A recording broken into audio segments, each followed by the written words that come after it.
اب تو بہنوں اور بھائیوں اتر پردیش میں کوئی سڑک پہ نماز بھی نہیں پڑھتا. اب وہاں مسجدوں کے بھی مائک اتر گئے.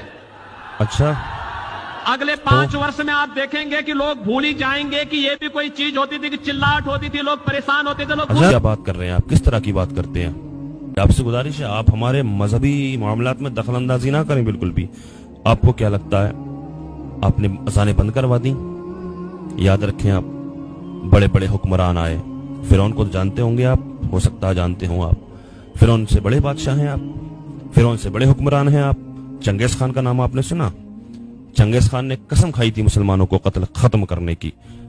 چنگیز خان نے اپنے سپاہیوں سے کہا تھا کہ ایک ایک مسلمان کی گردن کاٹ کر اگر میرے قدموں میں نہ ڈالی تم نے تو تمہارے سروں کے مینارے بنا دوں گا. اس طرح قتل کیا مسلمانوں کو. لیکن آج بھی الحمدللہ اللہ اکبر کی صدائیں بلند ہیں. آپ کو لگتا ہے کہ آپ نے اسپیکر ہٹا دیے تو اذانیں بند ہو گئی ہیں؟ یاد رکھیں یوگی آدتیہ ناتھ جی, جب تک ایک بھی اس زمین پر روئے زمین پر ایک بھی اللہ کا نام لینے والا زندہ رہے گا تب تک اللہ اکبر کی صدائیں بلند ہوتی رہیں گی.